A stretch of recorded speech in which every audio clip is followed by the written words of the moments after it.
I feel elevated. Call the homies, it's a celebration. I need more space, I need meditation. Got a little time and a little patience. Goddamn. Ladies and gentlemen, welcome back to another installment of the Rufus Rundown. I welcome back Andrew DeMello. Andrew has featured on a couple of shows in the past, so we welcome him back. Andrew, what's going on? Not much, man. How about you? We're chilling, dude. We're chilling, just pumping out content and just getting through it right now. Just trying to hope we can break through with all these vaccines and all this stuff and get back to some normalcy. But while all that's going on, we got some NBA basketball to talk about, some Celtics struggles to talk about, who are now 500 on the season and looking like they're about to fall apart at the seams. Where would you, now? I know prior with the discussion, where would you like to put the most blame? People, Danny Ainge is on a hot seat right now, I think. Brad Stevens is on a hot seat right now, I think a very hot seat for Brad Stevens. And there's obviously sometimes some of the players have to come into the conversation as well too. Kemba's knees not exactly holding up well. I don't think Tatum has been the same player since he got COVID. Where would you like to place most of this blame on the Celtics right now? For this season, I personally got to blame Danny. I mean, you had an opportunity, think about all the people that let go in the past for no money. We let Al Horford go we got nothing back. Was probably one of his biggest signings at the time. When we signed Al Horford, we let him go to our rival we got nothing in return. Then we let Hayward go for nothing in return. Yeah, we got this trade exception, but who are we going to use that for? Is it going to be Drummond? I mean, I would love to see Drummond come because we need a big man. I think that's dominant and rebounding and that can play defense. But also, I mean, you had the opportunity to trade Hayward to get Miles Turner and Doug McDermott. Doug McDermott's a guy who can come off the bench, shoot the three ball, and you got Miles Turner, who's a great defensive presence down low. Can score. He's a lot better than Tristan Thompson, Daniel Tice. So I just don't understand why Danny didn't take that deal. And then, going with the draft this year, last 2 years, Langford, no. Waters, no. Naismith, no. Grant Williams, okay. Our bench, and I was telling this, that was a problem last year. Our bench is just bad. Our bench is really bad, and I think that's the issue. We're putting so much pressure on the starting five to kind of create, and our bench has nothing to do for it. And like you said, Kemba's injury, he's been playing fucking horrible. So yeah, that's kind of just been a mess right now. But I blame it on Danny, to be honest. Danny's on the hot seat for me right now. My thing before the season was, and I'm very critical of the Celtics, and people just find it like I just want to make noise for absolutely no reason. I actually don't put thought into any of this, and I just want to be out there like Max Kellerman spitting out hot takes. I mean, I genuinely look at the Celtics as you can only keep. I mean, this is a very young core, too. You can only keep a core like that together for so long without making some culture shocks. I mean, you went to the Eastern Conference Finals 3 out of the last 4 years. Congratulations. We live in Boston. Championships are what we're after here. Now, given championship expectations weren't there, but last year and this year where you really should make the leap. I don't think you should lose to that Heat team. And I said it before that series. I said I had the Heat in 6 because I didn't expect the Celtics to outperform them, but at the same time, when you broke it down, like if you had a scorecard and if you were ticking the boxes left or right, the Celtics had a lot more of those green check marks than the Heat did. That's a series I think you should win, and I think there's some moves you definitely miss on. I think what comes back, I was a fan of the Kemba Walker signing back then because I was so sick and tired of Kyrie. And of course. I look back at the Kyrie thing, and I still put some blame on management in terms of Danny and in terms of Brad. Listen, the guy's crazy. A lot more of the blame is going to fall on Kyrie in that sense. But within the recent happenings in the locker room, Marcus Smart having outbursts, and certain players like Gordon Hayward and Jaylen Brown's growth being stunted because of the amount of prime minutes that Gordon Hayward was getting, even after the injury from Brad, it almost looks to me from the outside looking in, again, I don't have any sources or anything on this, but I don't know, his locker room control has been a worry for me. It's one thing when you're working with players that are underdogs and are looking to achieve more and want to buy into a system, yes. But when it comes down to taking a very good player in a Tatum, a very good player in a Brown, and letting them be the alpha dog, letting them be the alpha male, which is what Kyrie wanted to be and never really was healthy enough to do so. He's not been able to transform good players into great players, but he's been able to change below average players into good players. Which shouldn't really be a knock. Makes him a great college coach, probably an outstanding analyst. But right now as a head coach of a team that should be contending for a title for foreseeable future, I don't know if he's the guy. I mean, yeah. I mean, I was talking to my buddies here at school about that, and they kind of had the blame on Danny more. But I mean, when you look at Brad, like if we fired him, who's gonna come in and really, give that culture change? I mean, I don't really know a lot about future NBA coaches, even from the college or even just not executives, but like assistants. But I mean, I think Brad's the type of guy that's a good coach for like a rebuilding team. Like you were saying, contending. We haven't taken that leap yet, and it's kind of he's been here for how long? Since what, 2015?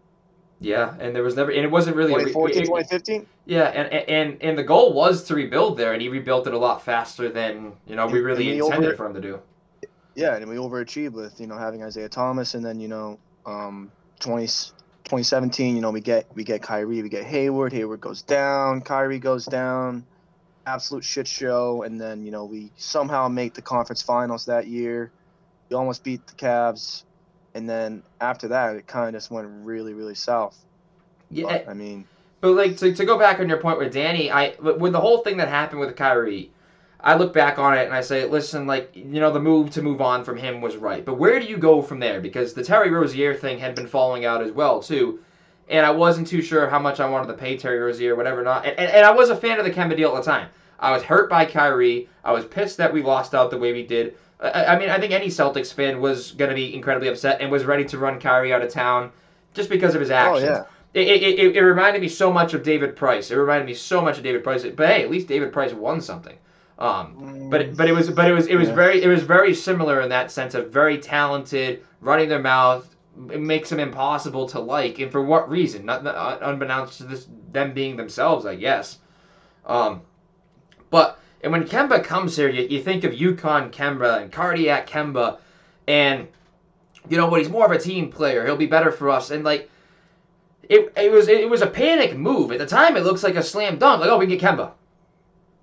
Kyrie's hands down the better player than Kemba, but no one really looked into health or injuries or longevity with Kemba or just consistency over time with really looking at, I don't really think anybody looked at the broader picture. I think they just looked at max contract point guard. We can go get him. This is who we can slide in there to replace Kyrie. Al Horford's leaving. I thought it was kind of a panic move.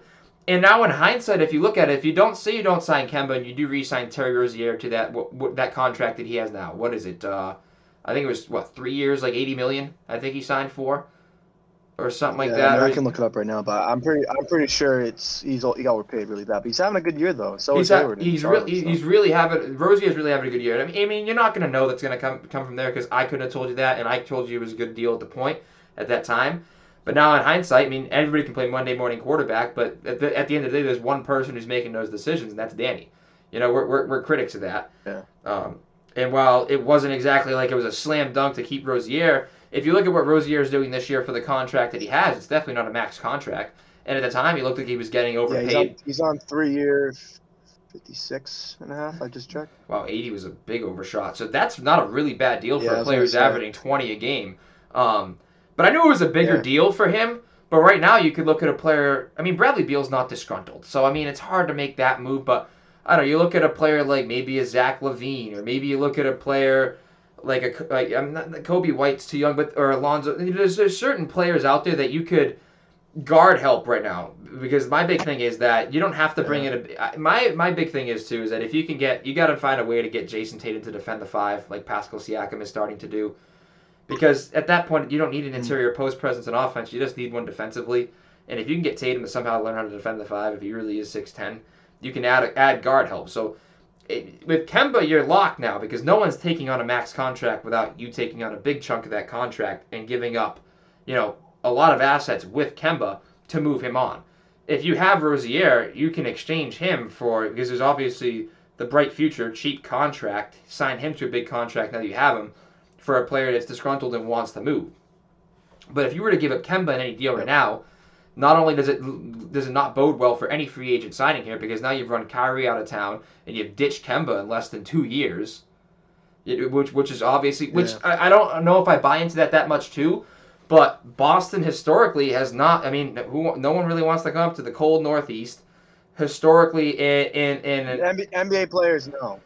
I mean, Toronto's starting to become Toronto's an landing spot. None of these really Northeast spots outside of the Knicks, and the Knicks only recently becoming kind of a somewhat of maybe someone kind of takes a glance at because of the core that they have now. But no one looks at the Northeast. Jimmy Butler went to Miami. LeBron went to L.A.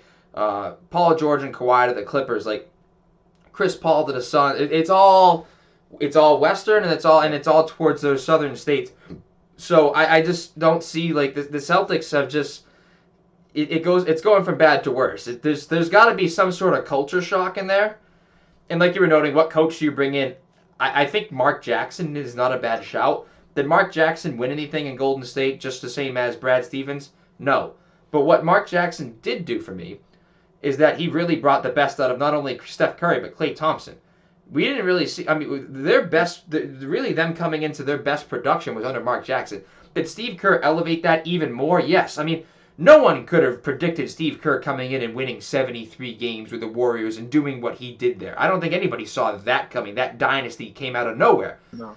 But to say that, Mark Jackson doesn't have any credit in that because Steph Curry and Klay Thompson were a very formidable backcourt, and when he was let go, it was almost a shock to a lot of people as to when Kerr was brought in.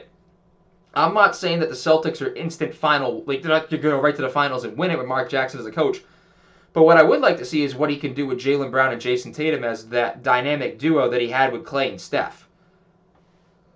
Oh yeah, I agree. Honestly, I think Mark Jackson. I was telling my buddies this a while ago. Like, Mark Jackson got fired, but then he never got even an offer. I don't think. He's not coaching obviously right now. No, he's an analyst. He could have swapped spots with Brad. Yeah.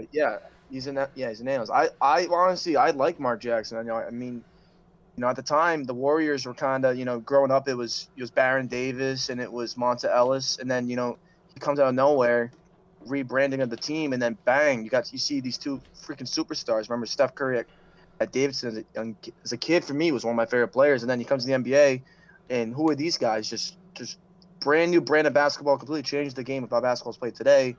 And then Kerr comes in, they get a bunch of other pieces, and then they go and win a bunch of titles. But I still think the fact that Mark Jackson doesn't have a job is crazy. I think he's pretty content with being an analyst at the same time too. It must have been. I think it was wearing on him, and I think he did have a health issue there at the end too. I think there was a surgery or something that he took care of before he went to go work for. I think it was ABC and ESPN that he worked for now as an analyst.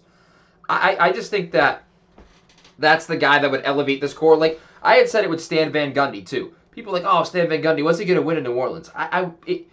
For me, at this point, you're not going to win a championship this year by any means, and probably not the next year either, because you're still handcuffed with that Kemba contract.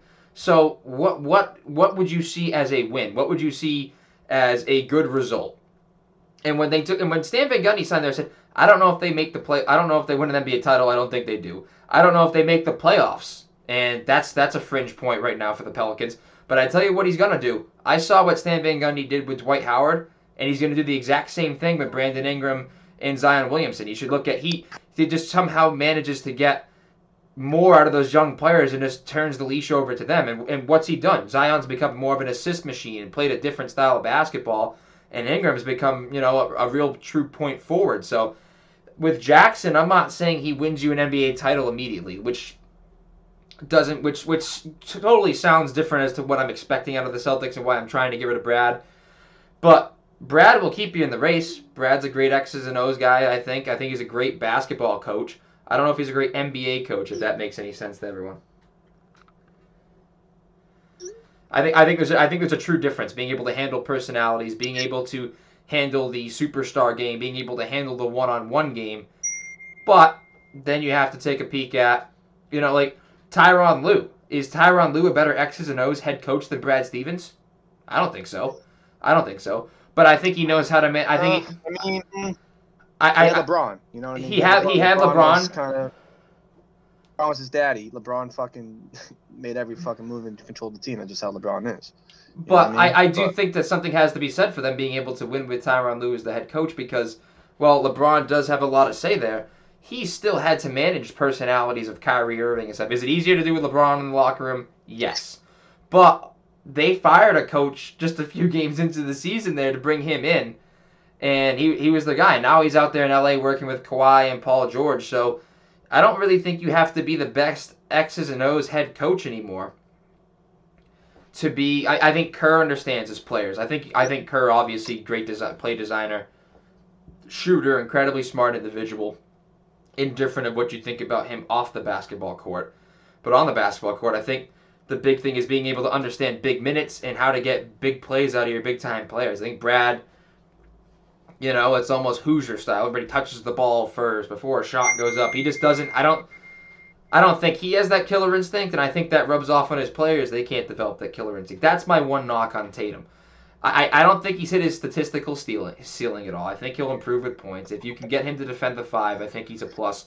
But right now, they're running Jalen at the 2 and him at the 3 in a game where you're running stretch 3s as 4s and 2s as 3s and stretch 4s as 5s. You're spacing the floor more. Instead, we're running lineups with Tristan Thompson and Daniel Tice, or Semi Ojeleye and Tristan Thompson and or Daniel Tice. Tatum at the 3, Brown at the 2, and then Kemba Walker at the 1. I mean, Semi Ojeleye goes 1 of 6 from 3, 1 of 6 from the field. Didn't knock down that 3-pointer until the fourth quarter. He had 28 minutes played with 8 minutes left, 2 rebounds, no steals, no blocks, and was 0 for 4 shooting. And that's a guy getting 30-plus minutes starting in your starting lineup. Did he have 30-plus points the other night? Yes, but like I said, you can't. I've not seen the same rotation at all from Brad. When there's no consistency and there's no faith there. I mean, I know they've had injuries, but I don't care. I don't care who's hurt for you. Outside of Tatum and Brown. Yeah, well, that's one thing. I think that there's something to be said about COVID and everything, but other teams are dealing with it now too. But if you have Jason, and it's one thing, if it was Tatum and Brown that were hurt, there's an excuse. You can make that excuse. If Bruno Fernandez goes down, or Virgil van Dijk goes down, don't say that. Yeah, well, I'm just saying, I'm comparing it to something that you're more relatable to. Like, that's different. But if you're playing the Pistons with 6 wins, and yeah, Marcus Smart might be out, yeah, there might be some guys banged up, but you have Jason Tatum and Jaylen Brown in your lineup, there's absolutely no reason you're losing that basketball game. And I know the Wizards are playing some good basketball right now too, but to get blown out by them, I just think it's unacceptable. And I thought at the beginning of the season that Brad would be on the hot seat by the end of this year, maybe gone. And I said this on a podcast a while ago. I have to clip it. And that Danny Ainge is probably going to be good for this year, but he might have a couple of tough questions to ask with the owners in the ownership box. You look at the Celtics now and everything that's gone down with the moves that have been made or haven't been made, and where we sit right now with the coaching and the core that we have. I think it's about as hot as a sauna up in that management offense right now with the hot seat for Stevens and the hot seat for Danny Ainge. Oh, I agree with you. I mean, Grusebeck could fucking lay the hammer soon, honestly. But I mean, like I said, what, 28 games in, 27? Wait, 13-13, 14-14? Yeah, 13-13. Like, I'm not trying to smash a panic button. But I'm not always on that. We'll see in the coming weeks. Yeah. I mean, I think the All-Star break is a genuine time of conversation. I think by the All-Star break, what they do with these guys is a genuine conversation. If we're hanging at one game above 500 at the All-Star break, I think the conversation takes place up there. I think the rumors start to fly. I think that there's a genuine chance that if they don't go on like win 8 out of the next 10, that there's going to be a genuine conversation that takes place that we have to move on. And that's just that. And I don't think that means the end of Tatum with the Celtics or the end of Brown with the Celtics or even the end of a contending run. I mean, with Kemba's contract, it handcuffs you for sure. But I still think there's a lot of potential. For as much shade as I throw Jason Tatum, and for as much shade as I throw Jaylen Brown for being willing to moving him for James Harden, it's still one of the most talented young cores in the NBA. And that's undeniable. Oh yeah, of course. Yeah. I think it's hopefully they're here for a long time. Yeah, I think it gets lost in translation with how critical I am early on as I see things for what they are. But I try not to get lost in seeing what the future is. I think that when you have these players and these non-max contracts, these young players, I mean, we were a piece away. And I don't think Kemba was that piece. I think they pushed too hard for that. But because they lost Kyrie, they felt that they had to make some sort of fantastic move, in which just turns out not to be the right one. But You know, you get into a business where, you know, the stakes are consistently high, and don't get me wrong, I think Danny Ainge loves Brad Stevens, but when it comes down to it, like you said, if Danny Ainge is on the hot seat, that means Brad's on the hot seat too. You know, I think one goes with the other. Yeah, I agree. But as we'll get into some Premier League talk as well, because move on for the basketball, because it just gets depressing talking about the Celtics consistently like that, because Yeah. I just agree with you, you man. expect so much more from that core, but I think a lot of it doesn't fall as much on the players right now as it does on management. But anyways, Premier League talk. So, My team sits sixth, so that's great. So Liverpool sits sixth. Um, but again, I'm pulling for Man United. I don't think anybody's touching Man City. I hope Man United wins the title, and I've mentioned it before. It's like the Red Sox and the Yankees. The sport is just better when those two teams are competing. So for Liverpool to win their first title in 30 years, and then to the next year to struggle and fight for the top four, and injury after injury. I mean, top four is genuinely in question right now. And I'll get into it deeper as to like why I was fed up with the excuses, but also I was not at all referencing Klopp using his mother as an excuse, but that's totally unrelated to what I was saying. Like in terms of all of it too, because I know I said it in my podcast. Um, but I'm pulling for Man United because it just imagine if Man United the year after Liverpool win for the first time in 30 years, and Liverpool kind of feel like they can take their foot off the gas a little bit. You know, they don't really know how to handle success yet, so they kind of lay off their foot off the gas. Now all of a sudden they're struggling for top four. Now all of a sudden they're out of the top four. But it puts the pressure back on because all of a sudden Man United's challenging for a title. Not only are you going to miss out on top four, Man United's going to come back and win a title the year after you've been your first and 30. I mean, if Liverpool do make that top four the next season, and regardless if they do or they don't, the amount of pressure that puts on Liverpool to come back firing the next season, and then again, Man United and Man City obviously being from, you know, both Manchester clubs, I think off of a COVID season when things will be going back to normal and the fixtures will starting to lighten up, I think, and really go back to normal, I think it sets up a really, really interesting, and with Chelsea adding Thomas Tuchel as a new manager and Werner and Havertz, maybe him being able to get more out of them, I think it sets up a really interesting, not this season, because that's interesting enough. I think next season it really sets up a dramatic show for us to be able to watch. yeah, I mean, this year, I mean, the last 5 games, I mean, we've been freaking horrible. It's been kind of depressing. But to see Liverpool, after all the shit that their fans talk about, I mean, it's great to see. I mean, they deserve it. I mean, they've been blessed that they've had the same fucking starting 11 for the past 2 years.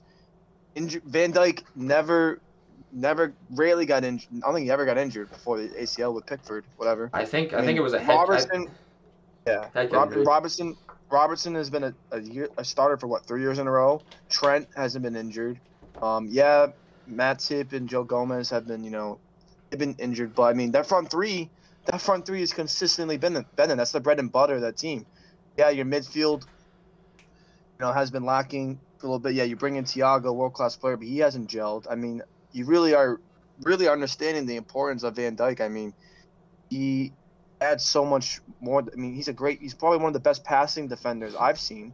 I mean, I feel like he has so many assists. Hockey especially assists, in so big many games. hockey assists. Yeah, but he makes the person on the side look better. I mean, look, Alisson looks like a shell of himself lately. And I've always said this. I always thought Alisson was overrated personally. I always thought Alisson was made because of his his back four. I mean, you're seeing it now. I mean, you don't have the pressure's on him now to make the decisions, and the pressure's on Alisson, and then he's looking like a shell of himself. He's not. I never want to hear he's the best goalie in the world because he's not. I would never agree to that. I respect Robertson. I give Trent respect. I know Trent's had a kind of a tough season, but I mean, he's been phenomenal in the last 2 years he's been playing. Salah is incredible. Mane is incredible, but Firmino, I think this is Firmino's last year. I think Firmino is, his production's gone down. Is he really the bread and butter to the attack right now?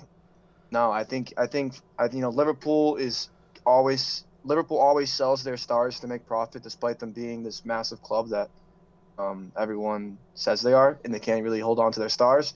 So I wouldn't be surprised if one of the big three leaves. Personally, I mean, I wouldn't be shocked if Firmino left just because of his lack of production. I mean, you get what you get for him. Yeah. I mean, I don't know if it's the ability to hold on to our stars. Suarez, that was inevitable. I mean, Barcelona calls, you go. Yeah, I just thought at the time Liverpool were in, if they win the title, it's something else. But I think that move was well in the works for Suarez. I think the Coutinho move was, in hindsight, it looks fantastic. Then it was like, but for the price, it's hard to look away from that. I mean, Oh no, the Coutinho price was bang on. I mean, you get 140, what was it, 140, 135, something, yeah, 126, whatever it 140, and was. we're I still mean, getting paid and then you installments. rebuild. You rebuild with that to getting a world class goalie, and then you get arguably World the class best center defender back in as the league. well too. I mean, Yeah. yeah, best defender in the world, probably alongside Sergio Ramos. But I mean, you completely change your team, and you go on and dominate and lose what, 2 games, We essentially. lost like No, four three games. games the last two I think we lost seasons. 4 games in the last Yeah, whole 2 entire calendar years to now losing 4 games in the last two yeah. weeks. And again, Especially people are the gonna. Anfield run is not broken. I think people are gonna smash the panic button, and the rumors came out that there were fights in the locker room and that Klopp was ready to take a leave of absence. I'm like, let's hit the break. Let's look at this logically. You've played how many weeks now without arguably the best defender in the world? I mean, there's not many teams out there that can. You take away De Bruyne from Man. You take De Bruyne away from Man City. You take Bruno away from Manchester United. Take Sergio Ramos. I wouldn't say. I don't even know if Ramos is that important. Real's Real. You take Messi away from Barcelona for a Yeah. period of time. Those are the play. I mean, people are gonna bat crazy eyes at me. Oh, you can't compare it. But that's the most impactful player. You take the most impactful player in the field of any of these teams away. I mean, they're all gonna struggle. I mean, they've been running. I mean, Man City's adapted with different formations and such, and I'm sure Liverpool would have done this. I mean, to center back, so it's a different kind of feel. And Liverpool tried to adapt. They adapted with Jota, and then Jota picks up an injury. He's done a lot. I think he's done a lot of things differently, but it's hard to adapt to different formations when you're running two central midfielders as your center backs, and and I think some of that's going to fall on FSG as well too.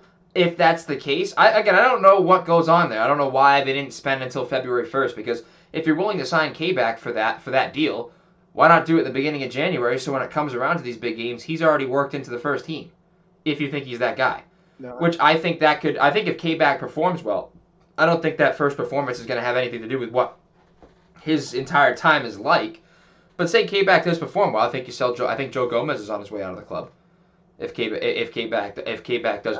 no, I'm not a huge fan of Joe Gomez, but I mean, he's a good defender. I mean, he's I think he's an academy player. I mean, he's still young. I think he's only like 24. To sell him, But with the injuries, the problem with you guys is, I remember, no, you can go. I just think with his injuries and such, Go. it's worth moving on from. I think there's some play. I just think it's been one thing after another. Thiago was looking really good, looking like he was gelling. Then he gets injured. Then he comes back, and now Henderson's playing center back. Fabinho's playing center backs. Yep. Wijnaldum's playing as your holding mid. So now you have to work with it. Changed. So many dynamics changed in consistent times. The second that one guy would adapt, the second we adapted to having Fabinho and Henderson as our center back pairing, more injury after injury takes place, or Alexander Arnold starts playing well for a game, and then all of a sudden Fabinho starts playing badly, and now he's hurt, and he was probably playing that game hurt. So I just think, there's a certain thing to be excuses to be made about injuries, and then the whole Klopp thing with his mother too. I mean, people were like, oh, look at him shed tears. Yes, Liverpool losing. Rest in peace. Yeah, that was my thing. I don't think that had anything to do with losing. It had everything to do with the fact that we're in the middle of a pandemic. He's put his heart and soul into this team, and he can't even go to his mother's funeral. He can't even go see his mother or see any of his family because of COVID travel restrictions. And now his team's lost 4 games in 2 weeks when he's only lost 4 times in the last 2 years. I mean, you see how much passion and how much he puts into this club, and then for people to come out with rumors saying he wants to leave and saying his team, he's finished and he's done it, we should fire him, and the guy's going through the passing of his mother in the middle of a pandemic while he's trying to work with central midfielders and attack in defensive midfielders as his center backs. I mean, I think there's a certain, you have to take a step back and really kind of look at things for what they are in a certain sense. Like, yeah, we sit 6th, but 6th is probably a blessing in comparison to what other teams would do if they had to deal with this situation.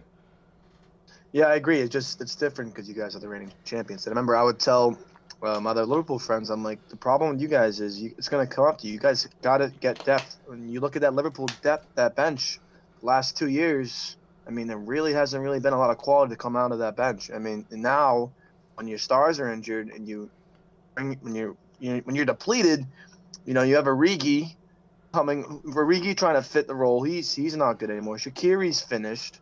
Well, actually, Shaqiri had a pretty good game. I They're don't know what they're game it all was. hit or miss.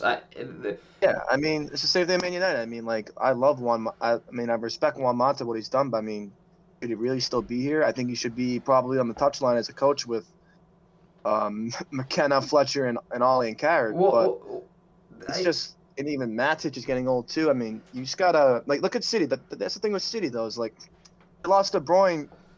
Gundogan's been a great player, but they have so much squad depth. I mean, it's inevitable. I mean, someone gets injured, someone's gonna come in right away and replace and do a they great don't even job. It's have to get literally injured. what, They just bring in players to bring in yeah, players. and they do a good job. Yeah, they spend the money. Yeah, they have the Arab owners, but I mean, they spend it pretty wisely. I mean, I think their only really bad signing was Mendy. To be honest, I mean, I really remember what other signing that they was really bad. I mean, John Stones was looking really rough. Otamendi was a bad one. Otamendi was there before Pep, so he was. In hindsight, yeah, he's Pellegrini's. Angelini, no, He's Pellegrini's guy. Pellegrini's Yeah, guy. I mean, But he was horrible. He's gone, but there was, I mean, the thing is with like that too, with like you saying like that, how Man United Matic is only like those guys like Shaqiri, Origi, those are guys that you can't rely on them to play 20 games. I mean, it's one thing to have an injury come up there and then and now again. Those guys are prepared to step into that role for a game or two. And prepared to really sell out and give their all for what it's worth in that game or two, because they know that's what it's for. But the second the second your center back goes down, then your right back goes down, then your midfielder goes down. So all these dynamics change, and all these players shift their positions, and all of a sudden Shaqiri's playing 12 games in a row for you as just a slightly advanced number 8 as a central midfielder, when he's naturally more of a 10 and more of a winger, and he's doing it, and he has to play there consistently now. So I think a lot of those Liverpool bench depth pieces were good for what they were worth. You could call on Ox when you needed him. You could call on Shaqiri when you needed him. But it wasn't like, when I say need him, you didn't need him for 20 games. You didn't need him for the rest of the season. All of a sudden, because you're playing midfielders as defenders, you're calling upon these guys like James Milner, who is your club vice captain, who's there to mentor players and is good for what he's worth. He's like you say, he's like Juan Mata, like the Nemanja Matic. I mean, he steps in for a game or two. He can come off the bench for about 20 minutes. He can give you some energy, give you some juice, leadership, knows how to lead on field, and sets an example in the dressing room and in the weight room and in the training room. But when it comes, if you're asking the guy to play, 3 games in a week for the next 4 weeks at 36 years old, when he's already past his prime playing ability as it is anyways, never mind physically, no matter how much he works out, no one wins that battle. And I think that comes down to buying the depth pieces, but also I think it just comes down to, injuries are part of the game, yes, but this is bad luck there. I mean, I know you guys have seen it too when Fred was picking up injuries, Maguire was struggling, Rojo used to get injured all the damn time, Rashford was in and out, Martial was in and out. You guys have finally been able to stay healthy down the stretch, and you had a player like Bruno, who I think's been just as impactful as Van Dijk has in his career, at least to say, in comparison between the two clubs.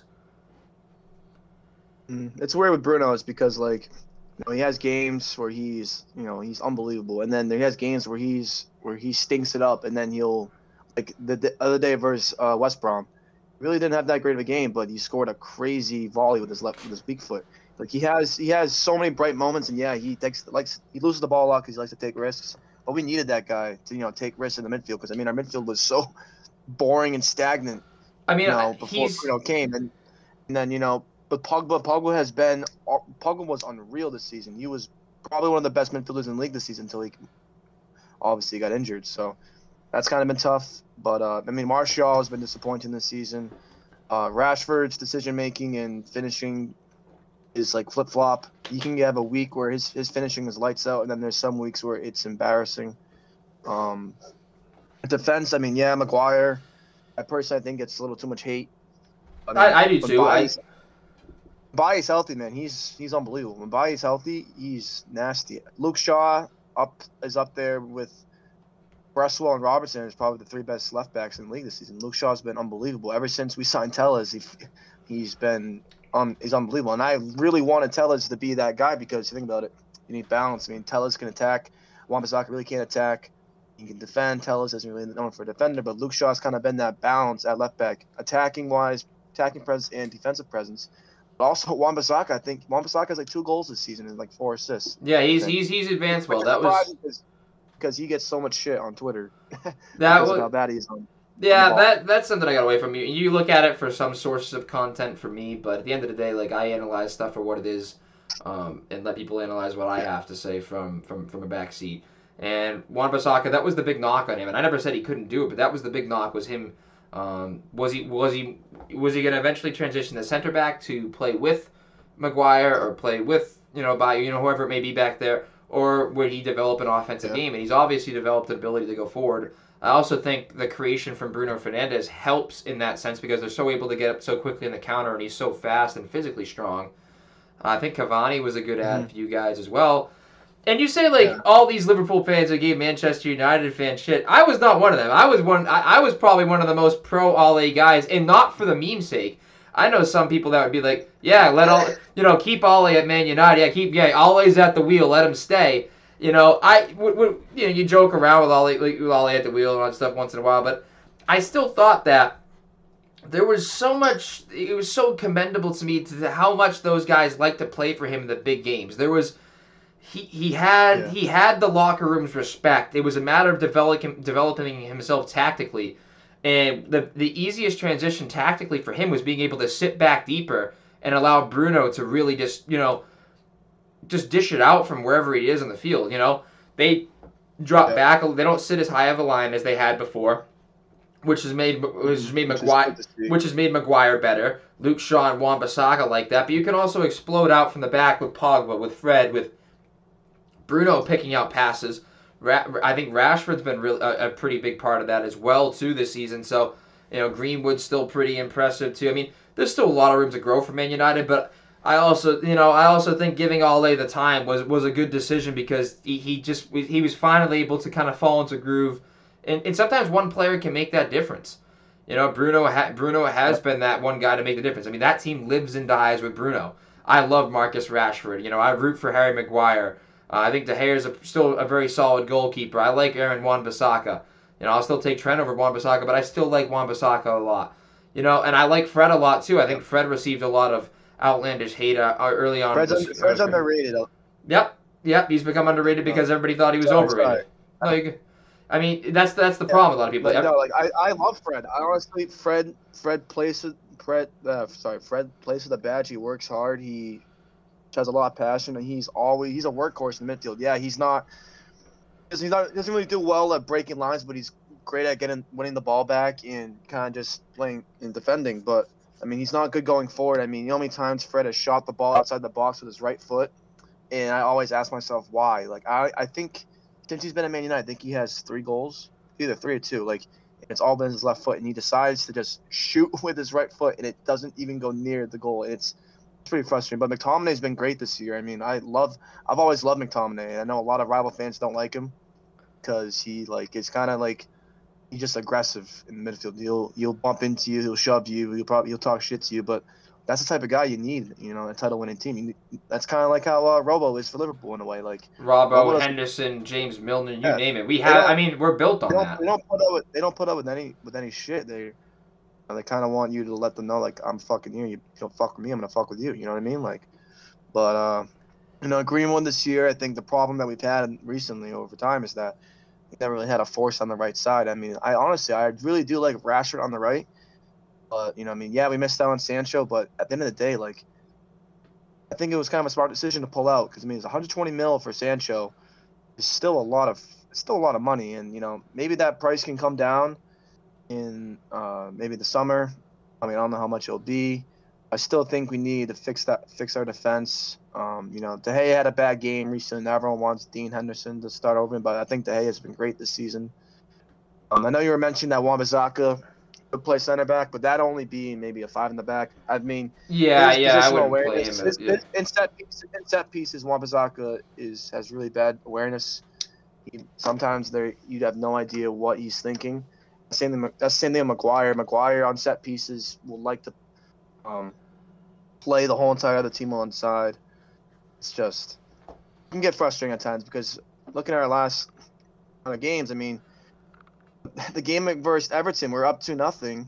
Then they come back, we score an unlucky goal. I mean, their goalie had a bad game, and then it felt like a loss when Calvert Lewin scored that goal in the last second of the game. I was so mad, and then we lose to Sheffield.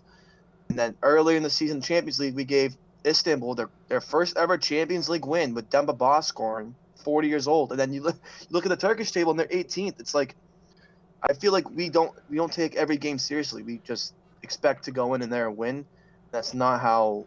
And they're not at that point yet. You know, Manchester United is back onto being on that road as to where they can look at those games and be like, we should win this, and just walk in and maybe they struggle 2-1, 1-0, but they get it done. And Liverpool did that for a while too before all these injuries mounted up. You know, Man City's done it for a very long time. Bayern Munich does it. They like today they went down 2-0 then 3-1 to the team 16th in the league, and then they came back to draw 3-3. You know, you get to a certain level of greatness as a club. And even on your worst days, you still are able to pull off the fantastic, which is what Liverpool did last season. And I think people are gonna, I don't think by any means Liverpool are done or finished. I think there's as you get players back healthy and as they make the changes now, I think Klopp will change the way that he's going to play. I think he will change up formations too, as opposed to just kind of. We'll deal with it. His comments that he made today, I did like. It wasn't the excuses that he was making for, they had 2 weeks of rest and we didn't. It's just, what? People have injuries. People have tough days. People have bad weeks. We work with it. We deal with it. And I think that's more the attitude you need as a big club, as a Liverpool or as a Manchester United. There's no time to make excuses. There's no time to be like, well, we didn't have this player for this day or this or that. VAR has been an absolute shambles no matter what way you look at it. Amarty's foot looks like he's offsides. Firmino's offsides by a fingernail against Aston Villa years ago, or Manchester United, it's not a penalty for Bruno, or his foot was on the line. There's no. I don't think the complaint with VAR is that it's there. I think the complaint is that it's so wildly inconsistent for something that's supposed to be able to keep the game in line. But that's a whole nother conversation. Yeah. But in terms of big club mentality, like you said about McTominay, you need players like that, and you should act like that. There's no one on Manchester United who should be getting pushed down, and there's no one on Manchester United who should be getting trolled by other team players. You're Manchester United. You're Liverpool. There's no one. Even Robbo or when Robbo was pushing the head of Messi down. When you get yourself settled, that's the mindset you need to have. You just have to have. There is no player. There is no team bigger than you. You are the club. I think Bayern's very good at it right now too. There's no one holding Bayern down. Liverpool had that attitude. Manchester United's beginning, I think, to develop that attitude in players like McTominay, players like Fred. I think are going to end up eventually keeping Pogba around when he was wanting to stay. I think that the mindset has changed there to, starting to feel bigger than where they were to where they were performing. You look at a club like Arsenal now, like a player like Bukayo Saka, who takes pride in being out there and has shown a sense of pride and it's rubbed off on the rest of his team. Sometimes it can really take one of those electric players or one of those players like Bruno really brought a jolt into making people around them better, but now that confidence is there. Liverpool have lost their confidence, and you see what it does to a team like that. Or a team like Barcelona with Messi kind of losing his confidence, or a team like Real Madrid who don't have Ronaldo, how the culture totally changed there, It really does. It can come down to one player. I think a lot of times in soccer or football, whatever you want to call it. But I also think there's something to be said about winning culture in all of sports, and you look no further than Tom Brady too. You look no further than what winning culture can be provided by one player, especially when they have a string of success. So that's what I have to say about that. I think that big club mentality is a huge thing, and I think you'll see Liverpool really fight back with it. I think anybody that really does know, I think I think the more people that say that they are done or are finished are the ones that want them to be done or want them to be finished. And I'm not expecting miracles here, but I'm not expecting miracles here, but also I do think that there is going to be relevance to the difference in the comments from Klopp and them rallying around Klopp and just rallying around the fact that, what pushed them for so long was the fact that they come from blue-collar Liverpool and they were the underdogs. They didn't handle the success that well in being the top dog. Well, now they're right back to where they were. How do you handle that?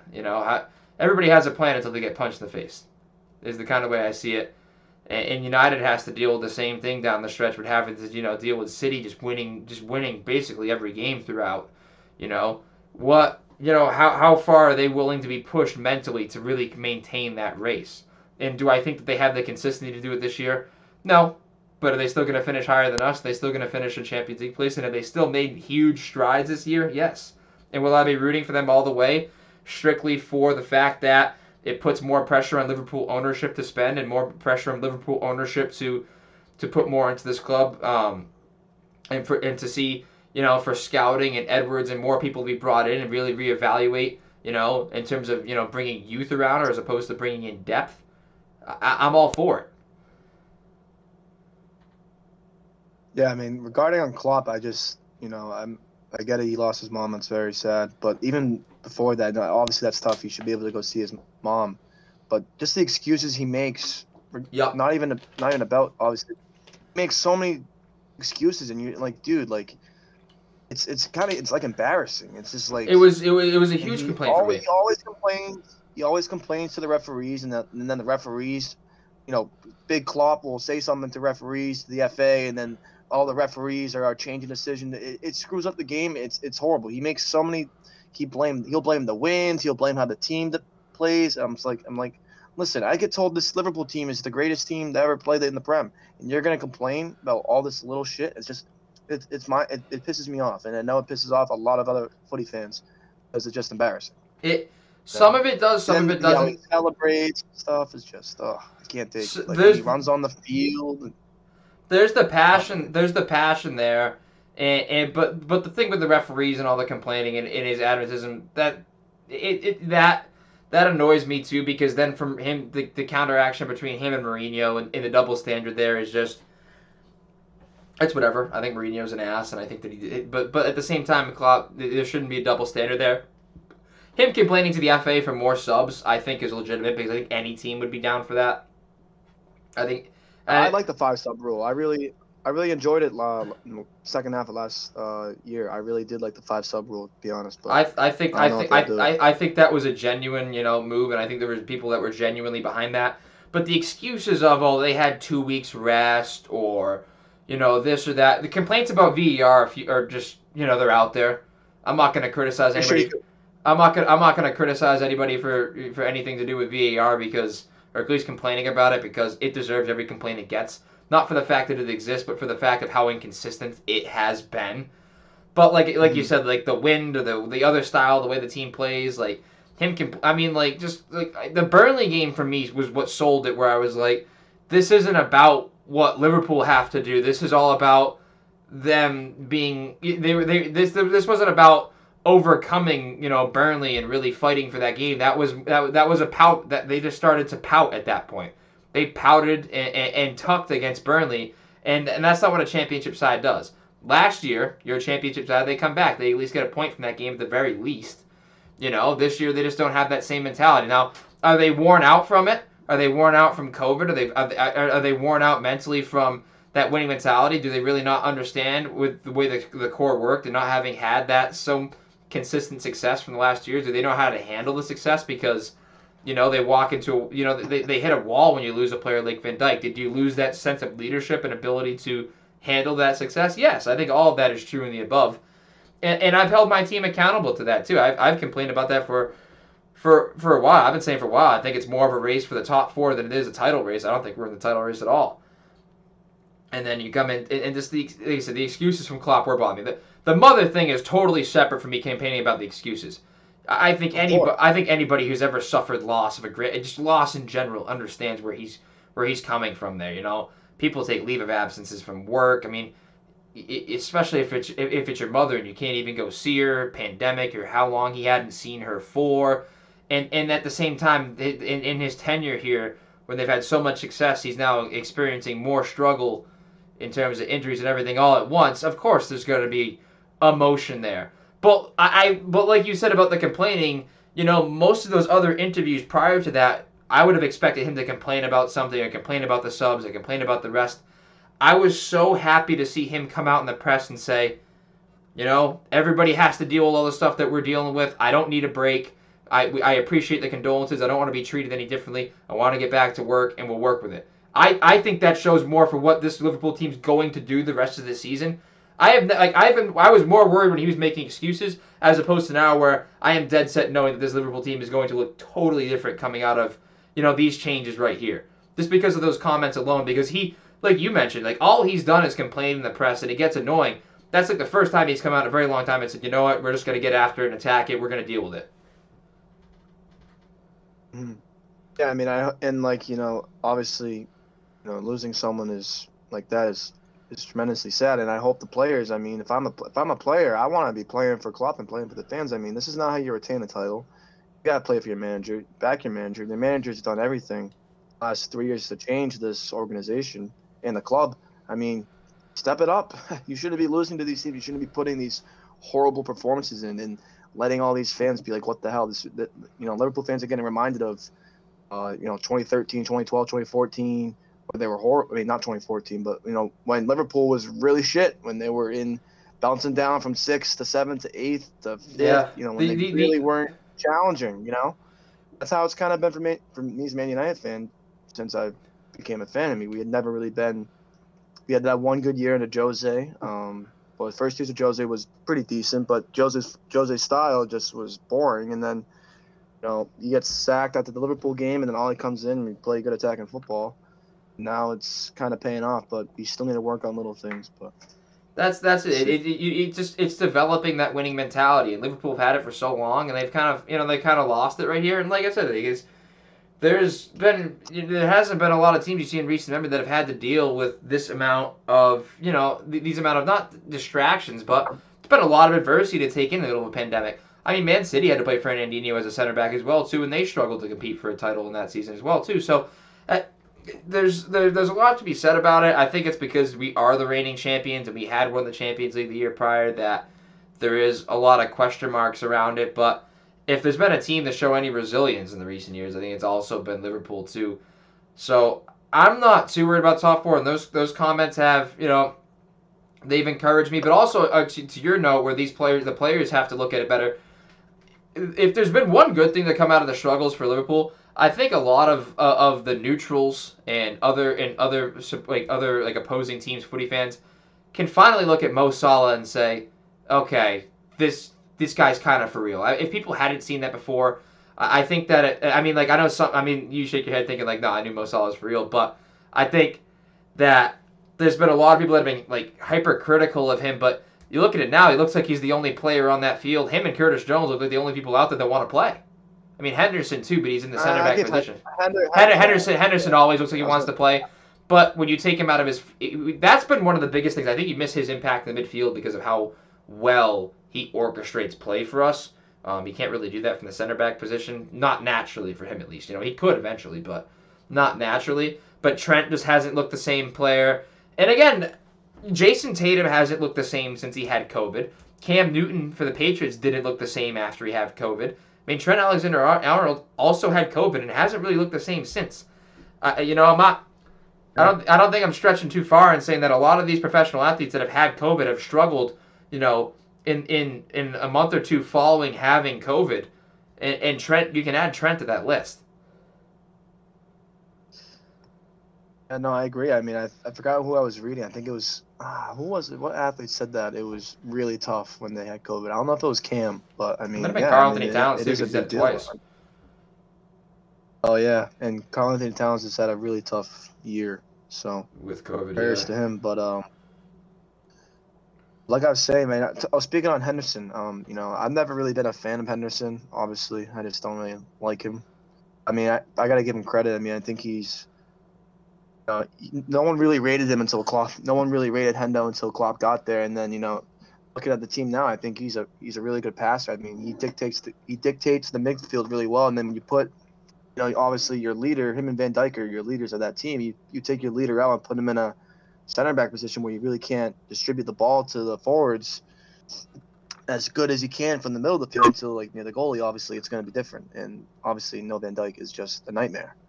And even Yeah, though they conceded 7 to Aston Villa with Van Dijk, but that was also like the unluckiest game I've ever seen. It was just crappy goals that were going in left and right, deflections. It was stupid. It was a horrible loss. Like we lost 6-1 to Spurs. That was horrible too. But I mean, I don't know. If Van Dijk comes back, are you guys gonna win every single game in a row? Like no, I and don't know. I don't want to rush Van Dijk back.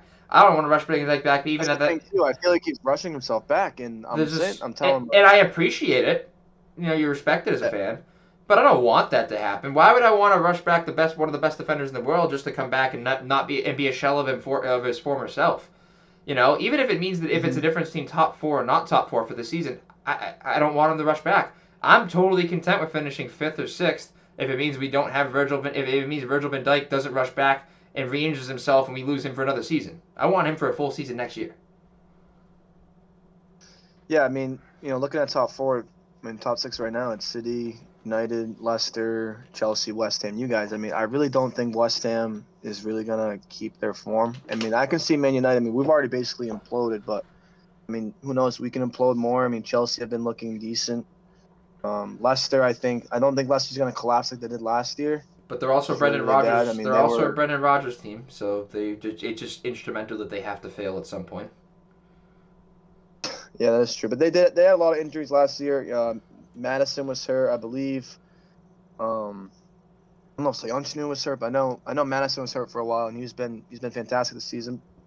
But I mean, that team is just firing all cylinders. I mean, Harvey Barnes has been great these last maybe 5 game weeks. Vardy's still top 5 goal scorer in the league, I believe. Um, they got a good team, man. It just I can't see them slipping up like they did last year. And yeah, West Ham, they got Lingard. Why I know everyone hates Lingard, but I mean, since I've been a United fan, he's produced some of the best moments, in big games. He's a big game player, and I wish him the best. He's been going through a lot, and obviously, you want a kid who's Manchester born and raised, I believe. He's from the academy. Yeah, he's a Manx. So I mean, obviously, if as a Manchester United fan, you want a kid who was born in Manchester, who's been with the club his whole life to succeed, and he's been doing pretty well. I think he's like 2 goals and an assist so far. He's been doing really well for West Ham. Under Moyes You know, too, so he's familiar with Moyes. He's familiar with the manager. yeah, he is familiar with Moyes. Moyes, not the biggest fan of Moyes, but I mean, good for him that he's doing well at West Ham. I mean, I want Declan Rice, but I mean, I don't know if Pogba stays. I don't know if the midfield of Declan Rice, Pogba, and Bruno would work. I feel like that'd be a little unbalanced, but I do love Declan Rice as a player. I think he's tremendous. I don't see Declan Rice going to Liverpool or Mbappe or I could see anybody. I could easily see us moving on from Fabinho and selling Fabinho and moving in Declan Rice. I honestly I feel like Fabinho still has a couple more years left. he should, but he just has been so wildly inconsistent. I get that he's been hurt, but there's this part of me that feels that there's something up with Fabinho there. I have this odd feeling that Fabinho is going to move this summer. And if he doesn't move, it's I don't know whether they move him to center back permanently or something. There's something is going to. You can't do that to him. Fabinho has been. I remember. He's one of the best ball winners that I've seen in his prime, and he's playing well. Well, I remember it was freshman year of college. We were linked with Fabinho so bad. We needed. This is before we signed Matic. I wanted Fabinho so bad because he was so good at Monaco in that Champions League run. I remember Man United was linked with him the whole entire time. Well, that's what the reports were. And then randomly one day Liverpool signed him out of nowhere, and I was like, then he was phenomenal. He's been phenomenal for you guys at that, playing in the deeper role in the midfield. And then obviously when you move him to center back, and he's done well there. I mean, yeah, he does well there alongside Van Dijk. But if you Fabinho and Hendo as a center back partnership, it's just kind of a disaster. It can be a disaster sometimes. You know what I mean? But I don't know. Selling Fabinho would be risky. I feel like you guys would probably let Firmino go, and if God forbid, if Real Madrid or Barcelona come in with a crazy offer for Salah, that you guys can triple your profit on how much you guys paid for him, don't be surprised if you guys would sell him. I think if there's anybody they move, I think if between the two, if we keep one or the other, I think At this point, you'd probably keep Salah. If the money would probably move before that, but I don't know what they're willing to pay for Mo Salah. But I also think that there's an understanding there that those guys just, I don't know. I think there's an attachment there. You win the Champions League and you win the league title for the first time in 30 years. I think there is an amount of attachment there, but how much is that attachment worth with a price tag? You know what I'm saying? How much is that attachment really worth when it comes down to it? Because if they're willing to write you a blank check, it's hard to say no, especially those clubs. Exactly. And your personal brand. I mean, Liverpool's a massive club. But, I mean, you go to Barcelona, Real Madrid, your personal brand is going to be I astronomically mean, look what bigger it did for than some Ronaldo. Liverpool, in my opinion. Look what it did for Ronaldo. You know. Yeah, he was one of the best players in the world, top 3 at the time when he was at Man United. Goes to Real Madrid, becomes the best Real Madrid player to ever play at Bernabeu, and then now he's the most popular human in the world, probably. To be honest, it's not like a politician, whatever. Like, I guess you could say he's probably the most popular human. Yeah, On I Instagram, think he's if like you the look most at followers, social media and stuff like that, yeah, him and Neymar are up there for like in terms of footballers. and Messi as well. And Messi, and I'm sure Mbappe is going to make his way up the list as well too. But I mean, like, I think that too. There's a whole other topic I touched on other podcasts that the U.S. teams looked really good in terms of football. You know, I think that I think we had another record high in terms of Champions League appearances for American League American players. If there's anything in He terms, was 11. yeah, 11. You know, Matthew Hoppe, for Schalke. I mean, there's so many names you can go through. Aronson, that kid Jesus Ferreira looked really good. Um, that's obviously a positive. When you mentioned right wing, when you mentioned like on the right side of the field, you know, Sancho goes for 110 million. I'll get the jersey on right now. Giovanni Reyna would probably still go for a decent price, but could be a worthy move considering, you know, Pulisic's been hit or miss with Chelsea, but I don't know. And that's something I've touched on with Liverpool too, is that I think Pulisic could be in their plans because they were originally like the Pulisic. And with Pulisic, you know, with a new coach coming in, there's a chance, you know, there's always a chance that Liverpool could swipe in for a discount. But I think Gio Reyna would fit pretty well too in that United team. The thing with him, I think he's younger than Greenwood, you know. So Yeah, it's like he's you're gonna very be young. probably spending.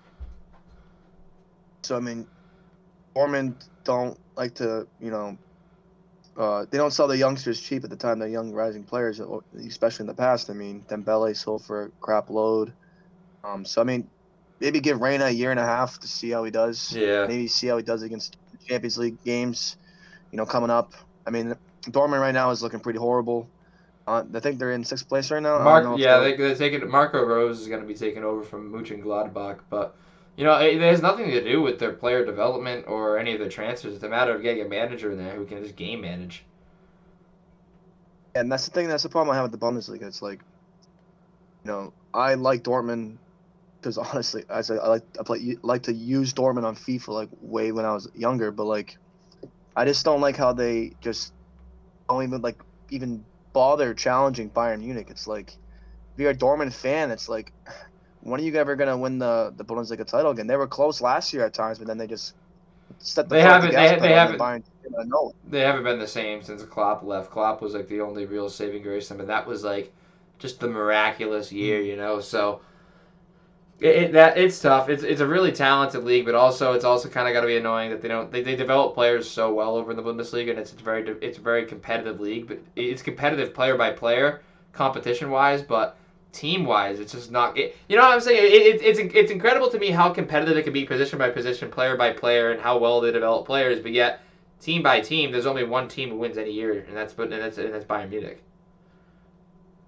And I mean, look at the Italian league in Serie A. I mean, like, I'm an AC Milan guy. I've always liked AC Milan, but to see them, see the Milan's back is great to see. Juventus. Yeah, I'd love to see Ronaldo win, but it's getting at that time where it's just getting boring. I mean, you look the top. I mean, outside the Prem in La Liga, it's always PSG, Bayern, and Juventus. It's kind of ruining the sport. I mean, Milan, AC and Inter Milan have huge histories. They're huge clubs. They should be top 3 in the Serie A every year. They should be top 4 in Serie A. AC Milan owners, yeah, I know AC Milan's had some issues with their owners, but I mean, I'm happy that Ibra is basically carrying them. Season Rebic has been really good. I mean, their left back Hernandez has been great. I mean, it's good to see that they're really, getting back to the standards that they should be held to because it's AC Milan and Inter Milan. So, and the rivalry's back now. I mean, it's a huge game now. It's probably AC Milan Inter Milan is probably one of the bigger games in the world right now that everyone will tune in to watch because just even the last game with Lukaku and Ibra going at it. So I mean, you had the tension now because there was really no tension before because That's Inter Milan was better, but AC Milan was shit for the last like 4 years. So that's another one. That's just like Man United, Liverpool, the Red Sox, Yankees, and then Inter Milan, AC Milan come back. I'd like to take credit for AC Milan too because I did the AC Milan career mode rebuild, and ever since then they've been flying high.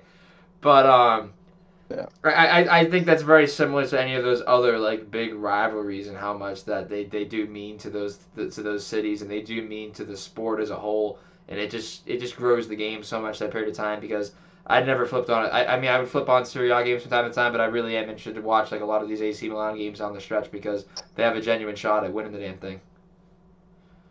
man, I mean, awesome to see. And I mean, I think honestly, if AC or Inter win, if I'm Ronaldo, why am I going to stay at Juventus? I'd look for a new challenge. I mean, it's granted to see how far they go in the Champions League this season, but I mean, Pirlo, I don't think is the right guy. I think maybe Juventus kind of did a similar mistake with Lampard, hiring a former legend, seeing how he's doing. But I mean, you look at that midfield. I mean, that midfield is just so unbalanced. I mean, you have so many players on that team that are just good, but they just don't gel the system. I mean, obviously, I don't watch Juventus a lot, but I mean, what I hear, what I Yeah.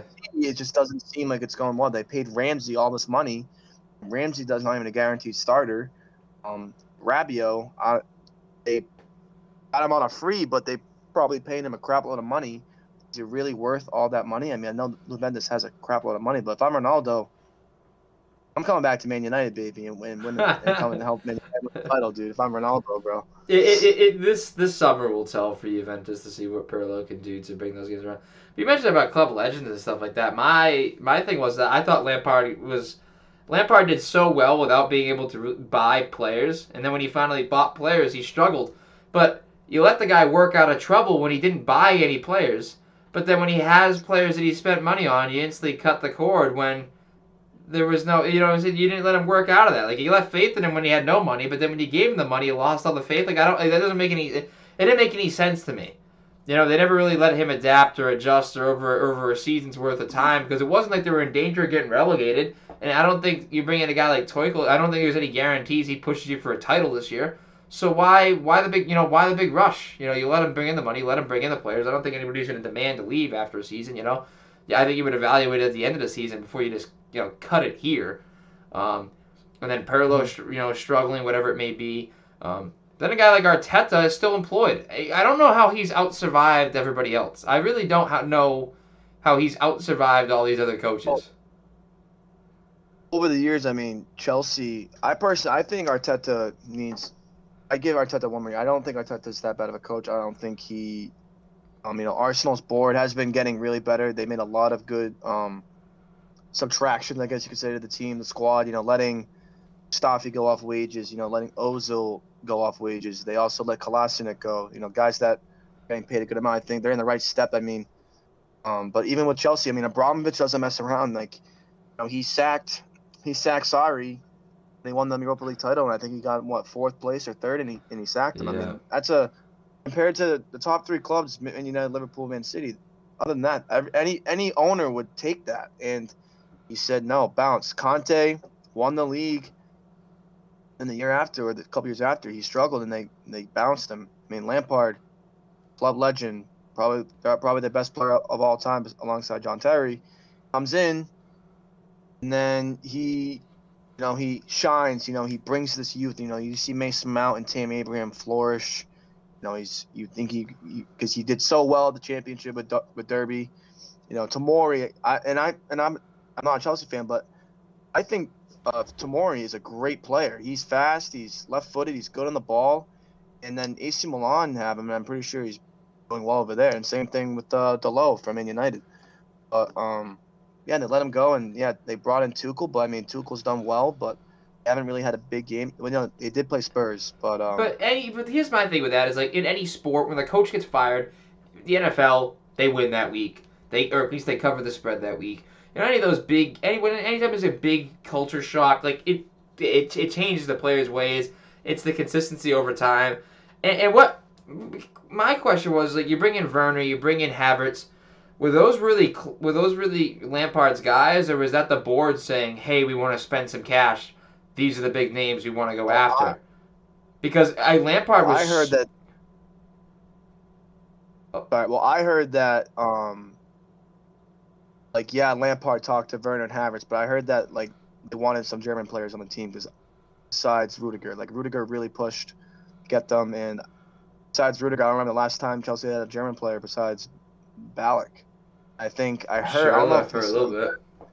Oh yeah, Shirley too as well. Yeah, but I mean over time, I mean they kind of needed German players, and they, it's an investment on Havertz. 80 mil. He's young, 21, 22, hasn't gelled. I think the premise too physical for him. I think he needs to get a little stronger. He's a twig.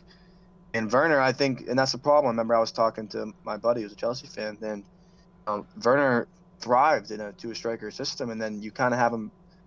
Yeah, he can dribble on the left and cut in, but he needs someone that can, give you the ball in the middle of the pitch, and he's kind of getting drifted out wide. And I don't think he's really. Yeah, he had a good game today. It was probably his best game in a long time this season, but I just That's feel like the tactics that Frank couldn't develop a solid 11.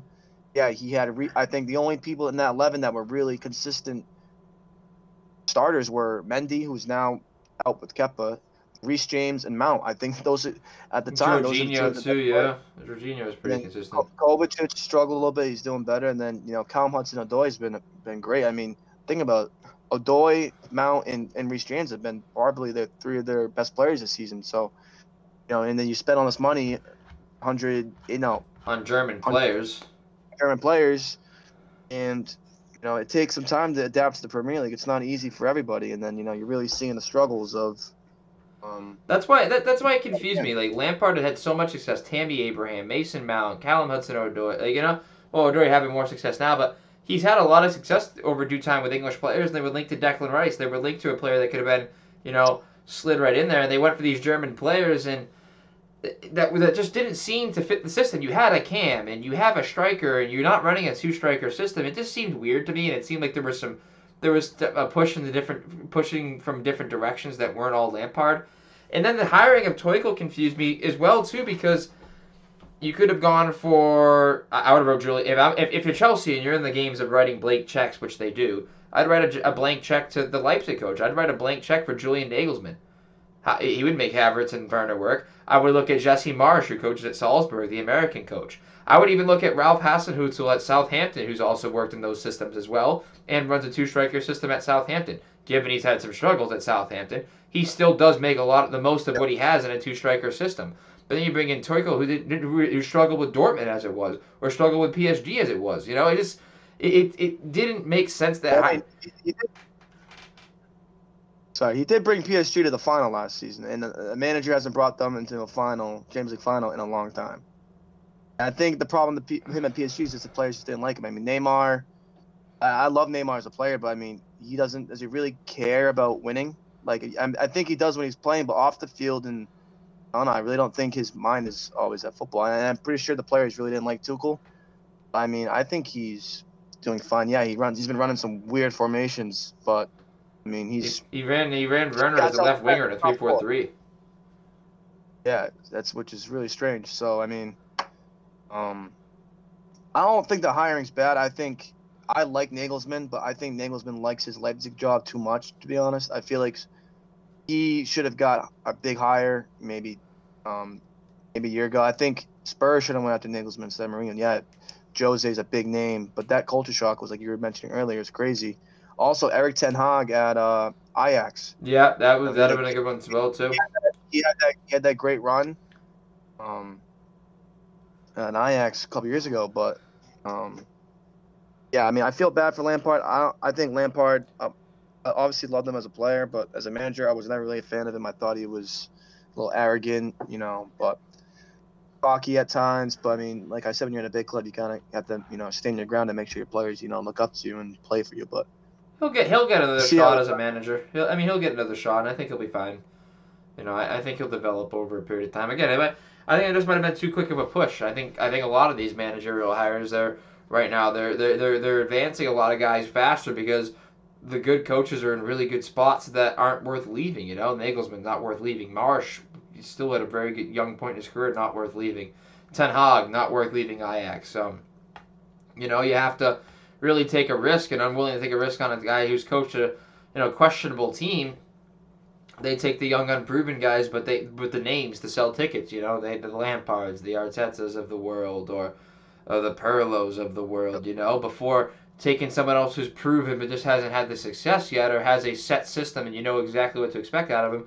You go with the bigger name because it's safer when it comes to PR.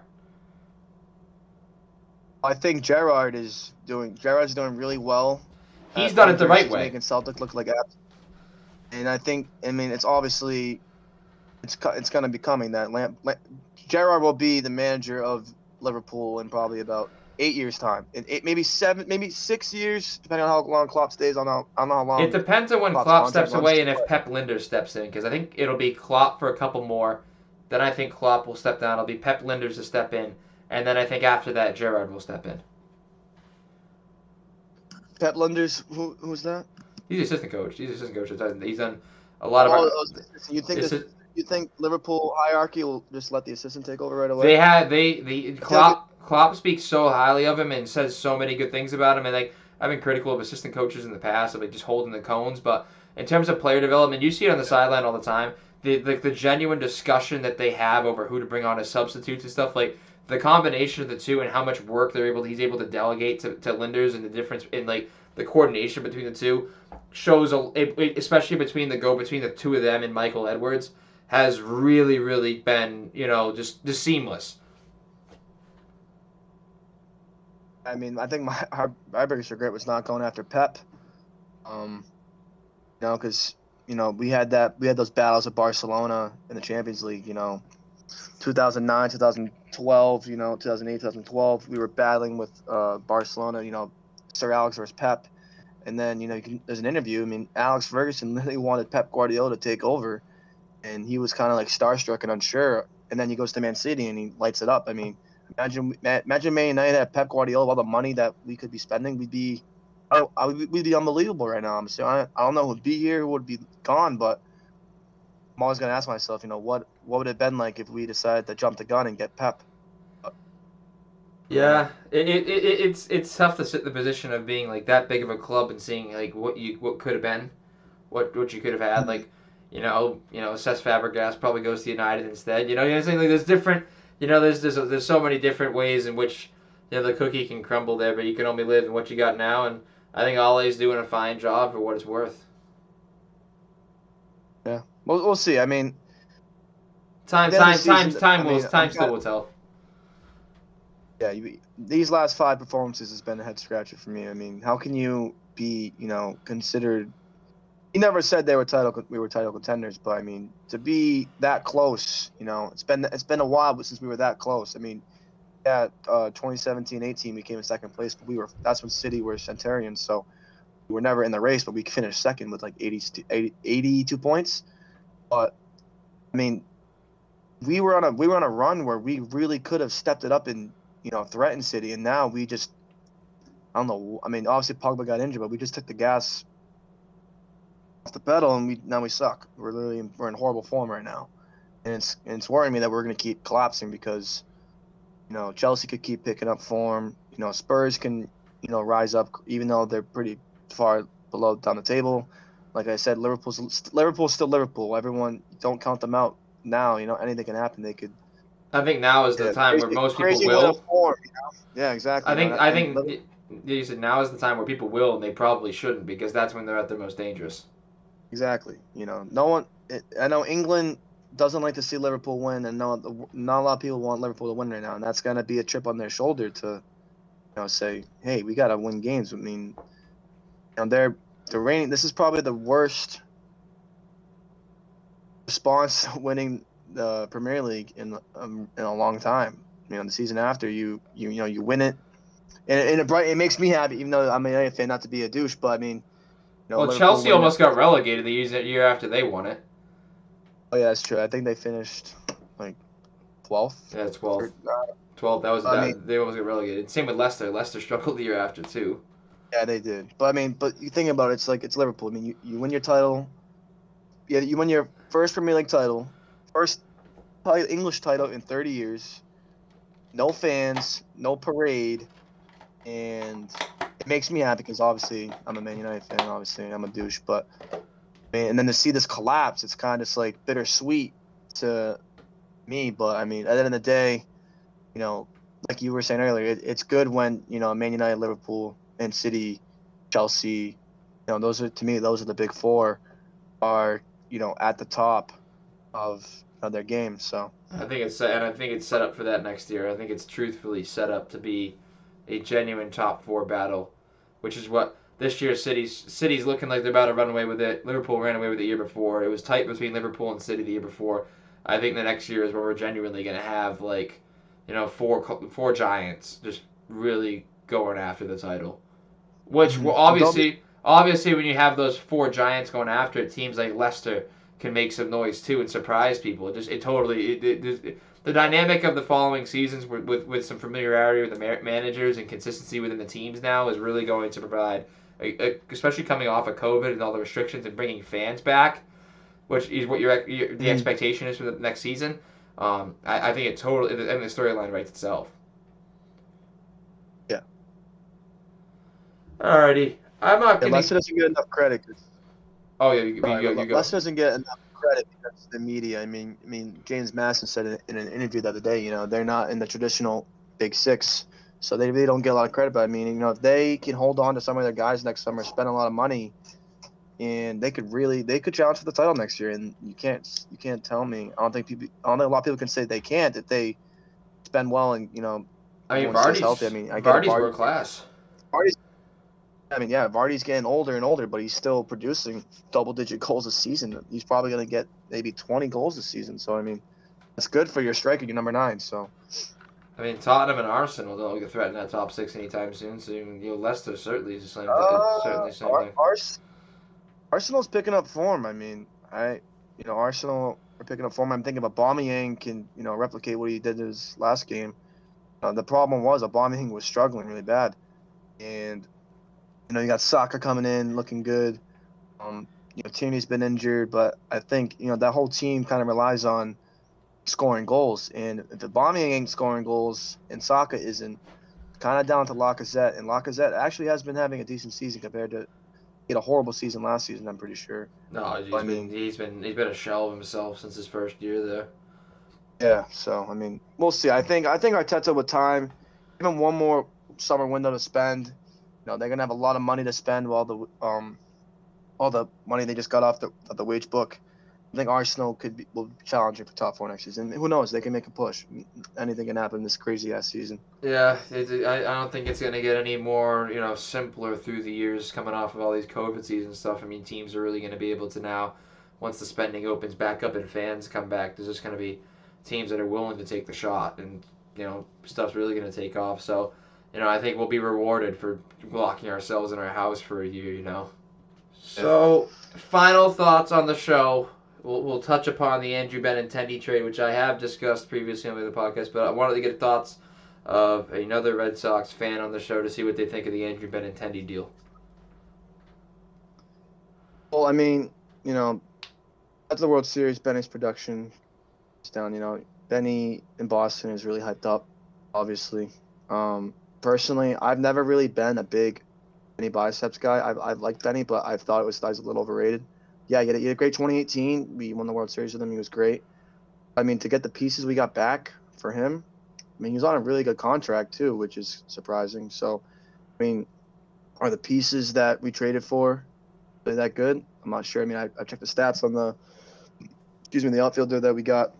Cordero doesn't look bad. I think he batted in 66 appearances. He batted 66 at bats. He batted 230. He's got power. He's got power too. He's got a real good swing for a good power swing. But no, I mean the young core. I mean, I love Verdugo as a player. I think he's a stud. He's gonna be really good. I think. But you just have so much talent. I mean, you got Bogarts and Devers, who's a great shortstop. third base pair. I mean, my dream scenario was to somehow get Nolan Arenado in Boston and move Devers at first, or move JD to first, have Devers be a DH. I mean, Yeah. Devers is very inconsistent, at third base defensively, but he actually has been getting better in terms of playing third base. But I mean, me, Nolan Arenado was tremendous, and he's one of my favorite players I've ever watched, and he's just a joy. I mean, I would have loved to see him in Boston, but obviously that's too late. But I mean, we're trading another, star, so that core outfield is probably gone. I mean, there's no way we re-sign Jackie Bradley. God, I hope not. God, I hope not. I mean, yeah, Jackie was crazy in 2018 postseason. I'll forever thanking for that. He's great defensive center fielder, probably one of the best in the league. But production, it's not really that good that you're batting 8th and 9th every year. I mean, I mean, that's my thing. He ranks up there in defensive runs saved, yes, but when you're batting 8th in the lineup and you're driving in, 20 less runs than the average replacement player at your position, then what good is the 6 runs you saved? yeah, I mean, and then you look at our offseason moves. I mean, yeah, I love Kiki Hernandez. I think that's a great utility signing. Marwin Gonzalez, Eh. okay, decent, not bad. He was okay for the Astros. He had his moments. And then pitching, I really wanted to strengthen the bullpen. Yeah, we got Ottavino, but he was a stud on the Rockies, Yankees. He was a shell of himself. I wanted us to go after Kirby Yates from the Padres. I thought he'd be a good addition. But I mean, we have Bloom now. I haven't listened to him on Section 10. I know Carabas and Pearl were interviewing him, but I mean, yeah, he was successful with the Rays, but that was with a tight budget. Obviously, Red Sox got a huge budget. He's trying to, get the funds away, get the funds off, whatever. I mean, it's the whole thing with John Henry just not wanting to go the luxury tax to, have Mookie Betts. I mean, like why? Like at that point, if you're gonna trade Mookie Betts and get off that lot piece, I was expecting to get Justin Turner out of that deal, maybe play him at first base. Um, I mean, I don't know. I just felt like we got some good pieces back, but I felt like we should have got a lot more from Mookie Betts, and What? it really frustrated me. And a lot of Red Sox fans obviously are pissed off. I'm sure Nesson's numbers are tremendously down. I'm sure that fans are disinterested in Red Sox. So I mean, JD Martinez is still JD Martinez. He's still a great hitter, but I mean, at that point, you're gonna trade second best, third best player in baseball, top 5 best player in baseball behind Trout and maybe Arenado and Yelich when Yelich was at that 2-year stretch. I mean, come on, man. He was supposed to be. Mookie was on his way to be Hall of Famer if he keeps it up. Guy that had number 50 retired. It felt like a stab in the back. It's kind of like maybe not like the Nomar trade, but it was just kind of just like wow, man. He Yeah, wanted to stay here, and Red Sox didn't want him, and everyone says, well, he didn't want to stay. I said no, he didn't. He wanted to stay. He even talked to Jim Rice, who's a Red Sox Hall of Famer, and even Jim Rice said that Mookie felt heartbroken. He's a St. Louis guy, but his whole career has been in Boston. Raised his family here. I root for him in LA. I mean, he's a great player. He's one of my favorite players. I mean, so I mean, yeah. I mean, Shane Bloom. I mean, we'll see what happens, but I mean, I'm not expecting anything this year. I mean, the Blue Jays young core is stacked. They just got Bobichet's Springer, nasty. Obichet's nasty, Springer, Guerrero, Kevin Biggio is really good. Yuri Gurriel's younger brother isn't that bad either. Yep. I mean, they're a good team. The Rays are still, they were at the World Series last year. I mean, they're gonna still be pretty decent. And the Yankees, the Yankees haven't won a World Series since 2011, right? I mean, yeah, which is embarrassing, but I mean, the Yankees are still going to be better than us. I mean, the Orioles. So we're not probably going to finish 4th or 3rd in the AL East. I'll be shocked. To We do also anything have no better than pitching. that, yeah. Yeah, we have no. There's I no mean, bit, no pitching whatsoever in this Red Sox team. No bullpen help, nothing. Ottavino's not locked down of any sorts. Especially what he's shown in the last couple of years. and then yes, Dombrowski, we won a World Series, but a lot of his trades and signings have been questionable. I mean, But that's No, what he I does. mean, That's what he was known to do. yeah, I know, but like looking back with David Price, yeah, David Price was unbelievable in 2018. That was it, though. But I mean, I wanted him to. Obviously, he was going to sign that player option to get that 30 million, and it kind of sucked. And then we re-signed Eovaldi, who, I mean, what was Eovaldi before he was on the Red Sox? He was really nothing crazy, and he has this breakout year, In the postseason. bulldog on the mound, and then he gets injured, and then he looks like a shell of himself, and then the Which was Carson his Smith MO. trade.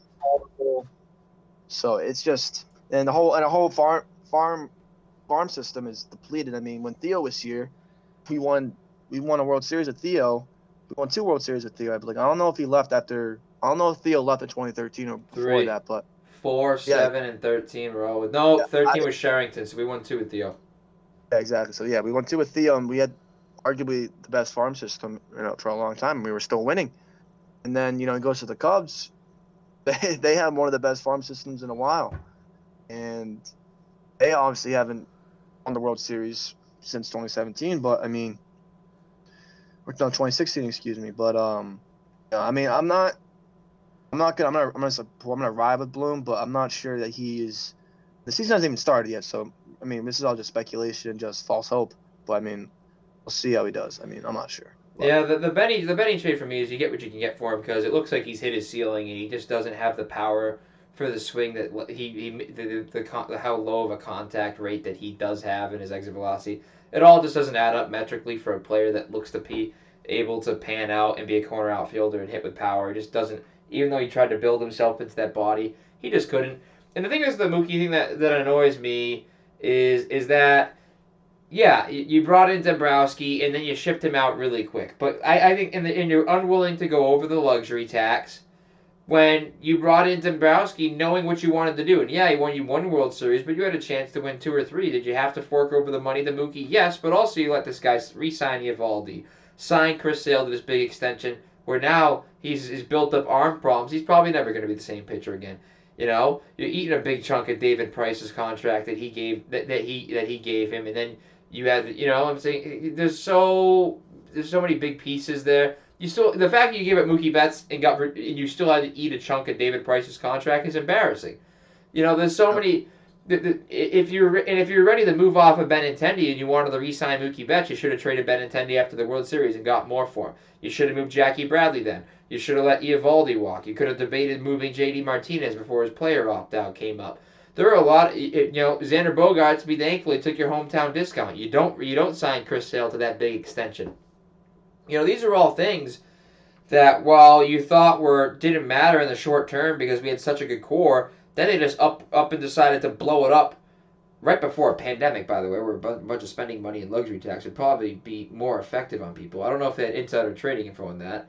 We got we got lucky on that. I think moving Mookie and staying below the luxury tax somehow panned out to be lucky for us because Verdugo's a good ball player. Jeter Downs looks okay. I still would have rather have had Brusdar Gratterall because he looks fantastic for the Dodgers, and we need pitching help as it is.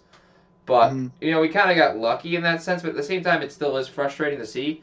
What I hope works out is this. I hope this Trevor Bauer contract works out. It's the worst player to show it, but like all that guaranteed money and just like in the 3-year contract because the Red Sox didn't want to give Mookie the 10 years, right? But they would have been which is a lot for which is still absurd. He's a small body player. He's physically going to break. I mean, anybody's going to physically break down after 30, but he's a small body guy. He's going to break down even more. His speed and everything, like the way he plays, that he's going to break down quicker than a lot of those players at the end of the contract. But if they were willing to pay him, $130 million over 3 or 4 years, as opposed to paying him $300 million or $330 million over 10, or whatever the number was, I think he would have gone for that. If you meet him at the average annual value number and you up it to what he wants to make over the 10-year period, all of a sudden you're talking. Well, it doesn't help that. Sorry. Well, it doesn't help that you have Scott Boras as your agent. So if you're a Boras client, it's great for you. You're gonna get the best package of all time. But I mean, going back to the Mookie trade, it's like, yeah, Jeter Downs looks good. I like Verdugo, but I mean, I would have liked to get guys that were ready to like veterans that were ready. Like maybe get Alex Turner. I mean, no, Or get Kike Turner. then. Or get Kike then. Then, or even get a pitcher. Maybe like get Alex Wood. See if what you could add to get Walker Buehler. Like maybe they wouldn't maybe giving up Walker Buehler then, but like I would have thrown see in what you can Benintendi do. for Walker Buehler. You know what I mean? It's just the simple things like that. Like baseball. There's so many. The minor leagues is just so hard. It's so hard to get into the MLB because there's so many. You got single A, double A, triple A.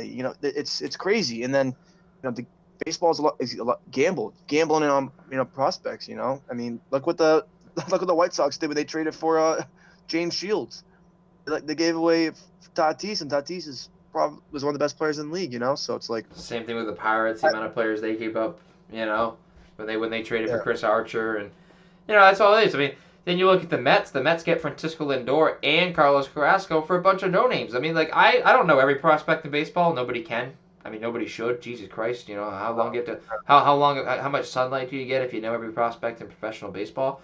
But like normally, the big names: Vlad Guerrero Jr., Eloy Jimenez. Like those big names in the recent years, or Yohan Moncada. I mean, I didn't even know those names in that trade when they sent Francisco Lindor to New York. So it gets to that point now where it's just like. I used to be so pro young player and have faith in these young players, but now it's like when you can move for these big superstars like the Arenados of the world, it's like, you got to do it. You got to do it. If you have to dump your farm system sometimes, you have to do it. But it's the timing of it, knowing that what the expectation is. Like, to sell out your whole farm system for 1 year is one thing. I don't agree with that. But when the Red Sox sold out their farm system, they had a chance to win 2 or 3 titles in a 7-8 year period, but to struggle even longer than that. The Red Sox ownership kind of nipped it in the bud before it got to that point. Now we might recover a little quicker, but we also sacrifice a chance at a second or third World Series. So it's all weighed in the It's all weighed in the balance. Mm-hmm. But I mean, there you go. Sorry. I'm not expecting much. I mean, just in terms of the game of baseball, I mean. Cardinals are a historic team, one of the most historic teams in baseball. So, I mean, it's going to be nice to see. Hopefully they make a good run. I mean, they got great pieces, 3-4 with Arenado and Goldschmidt isn't no joke. Even the Braves, Freddie Freeman has been one of the better, most underrated, has been one of the more underrated players of recent time. He finally got that MVP. They got a young core with Acuna and Albies and, veteran with him. I mean, I don't know how the Reds finished last year, but I mean, the Reds have been a trash can franchise. But going back in the day, Reds are one of the most historic franchises. So I kind of want to see those teams that haven't really, been successful recently kind of get over the hump and make a push. Yeah, and the Cardinals look absolutely poised to do that. I think there's a team that's looking to do that. But the Padres' young core too. The Padres look pretty dangerous. The Dodgers are going to be harder to touch this year. When you add the Cy Young winner as your fourth starter in the rotation, that's pretty good. That's crazy. I mean, I'm excited for the Padres too. I mean, it's hard not to like Tatis. San Diego. It's impossible not to like Tatis, actually. No, and granted, not like I used to love Manny Machado before he went to the Dodgers. Like he was just, he had the swagger. He was crazy defensively. He hit for power. Then Dodgers, he was okay. And then last year wasn't playing to his contract. Same thing with Bryce Harper. But then even the most Phillies, recent year, you look pretty good. Yeah, even the Phillies with their core. Yeah, I mean, they just signed Real Muto. Is probably the best catcher in the league right now. I'm happy Yadier Molina's coming back. I love Yadier Molina. I'm happy he's coming back. He just doesn't hit enough. He's coming back. I know. Yeah, he's the best defensive catcher I've seen, along with Pudge. But I think he's Hall of Fame. He should be Hall of Famer. Not first ballot, but he'll get in the Hall of Fame.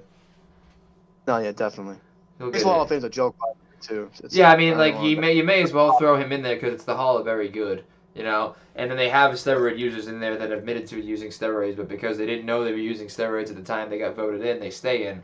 But now the players that admitted to using steroids or were known to have used steroids, they won't let in, even though they already have active steroid users in the Hall of Fame. So it's like, it's a whole mess. I hate it. I hate it all. Clemens and Bond should absolutely be in. Schilling should absolutely be in, regardless of what he says. But then again, smarten up a little bit to shut your mouth and get off social media. You're probably a Hall of Famer. He says it doesn't matter to him, but then he gets all pissed off when he isn't in. all of it's just so overdone, and it's laid in the hands of all these baseball purists and old dinosaurs, and I don't know. I'm just not a fan of how the whole process works, to be honest with you. But Yeah, and I think it's illegitimate in the sense that who they keep and don't keep in, even though they know things about them now and after. If you're not willing to accept Bonds and Clemens in, you better be ready to pull people out. yeah. Like I know a writer, not gonna say their name, but I've talked to him about who he's voted for and who he's not voted for, and he's told me, he's a voter, and he says basically it's a personal thing. If you have had a good experience with that person, I'm gonna vote him in. If you're a douche to him and he's a reporter, and you don't want to answer his questions, given the time that you're up for the hall, they might not vote for you. So it is flawed. I don't think it should be 75%. I think it should be 70%. Personally, I think that's way too. I think it's pretty high. Given the amount of people that get inducted, it's probably the most prestigious Hall of Fame in all sports, in my opinion. Either that or NFL. I mean, Basketball Hall of Fame's kind of a joke, but people submitted blank ballots. I mean, yeah, that's it. it's so prestigious, but people submitted blank ballots when they have so many great players in front of them. It's just such a that's where it becomes such a joke. It's just It's a privilege to sit on that thing, and because a guy told you to get out of his locker once or answered a couple of questions with one word because he's pissed because he had a bad game when you're just trying when you have a job to do, yes, but also he's a little upset after a game. You're gonna submit a blank ballot out of spite. Like it's just childish. That's middle school stuff. That's like when you vote for the popular kid for the middle school class president. It's a joke. I mean, exactly. Like, it's a privilege to vote for such a prestigious thing. Vote. You get to choose who on the baseball who's going to Cooperstown, and then as a player, you're praying with your family. You have a party on the reveal night. You're waiting, and then you find out there was 13 blank ballots, and that God forbid if 7 of those people or 8 of those people voted for Kurt Schilling, you would have got in. Like, it's just stupid. Man. I And, feel bad. I mean, and but also Ken Griffey wasn't unanimous, right? Or was it Derek Jeter? Derek Jeter was. Ken Griffey wasn't. Which is absolutely disgusting. If you didn't vote for Ken Griffey Jr., you must have just had a bad issue with him because he should have been the first It was unanimous a Yankees. player. It was a Yankees writer because the Yankees fans don't like him. It was a Yankees writer. They found out, and that's that's a whole spite. And that's a whole spite thing. It's just petty. Ken Griffey Jr. to me is the equivalent of Mike Trout is literally the equivalent of Ken Griffey Jr. Growing young. Yeah. Time frame was just beautiful swings. And then for him not to be in the hall, not to be unanimous. I mean, I think it's a joke, but Yeah, it's the whole spite thing. I mean, that's the thing with Kurt Schilling too. Every year they end up talking about Kurt Schilling, and they don't want to talk about his politics. They want to talk about all that. If you just got if you got it out of the way and just voted the guy in, you wouldn't have to hear from him anymore. No one would care. The only people that want to care to listen to him are the ones that genuinely, maybe do get along with his incredibly right-sided politics and crazy thinking. But if the guy has a Hall of Fame resume, is the best playoff pitcher of all time, arguably, just get the guy in. You don't have to hear from anybody anymore about it. And you don't have to hear about why. Yeah, sorry, but like the fact that if Mike Mussina is a Hall of Famer and Kurt Schilling's not, that's an issue. Like, that's really bad. Right. So it's like, but that's baseball Hall of Fame's a joke. I mean, yeah, Barry Bonds was a Hall of Famer before he took PEDs. Yeah, Roger Clemens was amazing before he still took steroids, and yeah, at the time steroids was the thing to do. I mean. But I still think Bonds should be in. If you hold, no matter what, I don't care what you're taking. If you hold the record for the most home runs, and you were a 3-time MVP before you took steroids, intentionally walked the bases on the loaded. Who's the Pirates? Yeah. Pirates. Yeah, I'm sorry. I knew that. Sorry. But yeah, that's my complaint with it is that there's people like Ivan Rodriguez and Mike Piazza. They're like, yeah, I use them. And they're in. And they're in the Hall of Fame. Yeah. But because they admitted after the fact. Now these other guys, like, well, you may as well take those guys out or bring them in because where's your argument? There's the guy that wrote the book, Gaylord Perry, used a spitball his whole career. No one talked about it. He's still in. That's the frustrating part for me is there's so many double-edged sword things and hypocritical things that go on with it. It's just impossible to really get around and a lot of good people and great players lose out, and a lot of lesser players get lucky. It's even with Canton, even with the I'm a little off topic here, but even with the NFL Hall of Fame, like, how the hell is Reggie Wayne not in the Hall of Fame? How is Torrey Holt not in the Hall of Fame? Guys that are some of the best wide receivers. Reggie Wayne in my lifetime is probably one of the best wide receivers. The fact that he's not in, it's crazy. I mean, T.O. there was an argument for T.O. at one point. I mean, I guess he is in, right? He's in now. I guess he had his own. They're gonna do something for him, but did whatever for him. That's just people didn't like him. Barry Bonds was a known douchebag. Like, no one really liked Barry Bonds. But I guess he's changed now. He's the hitting coach for the Marlins. Jeff Kent's about to get in before him, and Jeff Kent was a bigger dick than Barry Bonds, and he didn't hit 762 home runs. I don't even think Jeff Kent is even a Hall of Fame player, to be honest. He's not, but he's gonna get in because he gave Barry shit back to him, but he didn't have 700. Dale Murphy and Fred McGriff deserve the Hall of Fame more than Jeff Kent. There's just so many. I don't think that's Hall of Famer, bro. But like guys like Drew Pearson get in for the Cowboys if you're talking the NFL one because he was crying the year before. It's like, it was so emotional, or they wanted the emotion of it in the PR standpoint of it. It's not. It hasn't turned into the best players get in no matter what. It turns into the politics. It turns into the popular thing. It turns into the he was nice to me thing, or he wasn't nice to me. That none of that should play into it. It's a busted process, to be honest with you, when that stuff comes into play. Agree. Alrighty, I think that's about it. Again, Andrew, thank you for joining me. I have to have you on in the near future as well too. The more and more we go, the more and more content I push out, because I have another podcast dropping Friday too. But this will be out should be Tuesday in the AM that everybody's tuning into it. And with that being said, I will be streaming tonight. So by the time this comes, I can finally get that right. I need a break. My homie had told me go grind for the money as long as it takes. I'm in the cut, got a drink in the blood, so I'm feeling